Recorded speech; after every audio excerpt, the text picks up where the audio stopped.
mbégte bu wér a wér waaw tey taxaw seetlu bi la dégg nañ ci ubbee revue de presse bi ñu wax ni koppar yi ñu war a génne déwét boole nañ ci gendarmerie génne nañ ci jox ci gendarmerie ak police waaw ñu ngi koy rafetlu bu baax a baax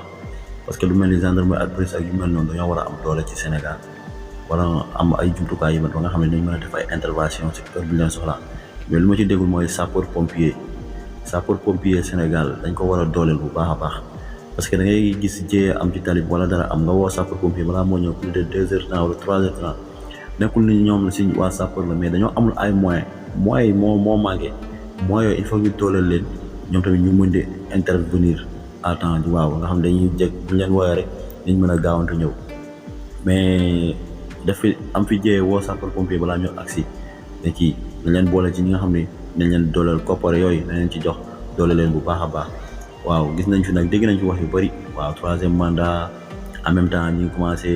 campagne élection 2024 ñi déposé ñi dëggal seen bopp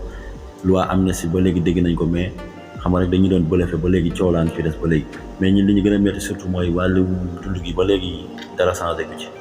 mooy wàññi dund geeg yooyu yëpp dara changé wu ci te waxoon bañ ko waxee ak léegi loolu dañ ko waxee daar dañ ci waroon taxaw mais bañ ko waxee ba léegi France daal di xëteet kenn waxagul dara demul jéng dikkul mbay laa waaw beneen bis topp muy imaam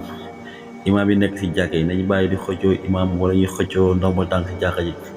parce que imaam foor na foor koo xam ne si yow mi koy xëccoo ñi ngay jiite say responsable si lañ nekk waaw bu sa julli yàqoo ñoom seen julli baax na ëllëg yow la ñuy laaj ñi nga xam ne dañuy retraité ñëw si jàkka yi wala nga xam ne amuñu xam-xam dañuy ñëw si jàkka ji bëgg a jiite te diine xam-xam moo ko yor waaw mu nekkoon seen taxawal seetlu jégalu bu baax jërë ngeen jëf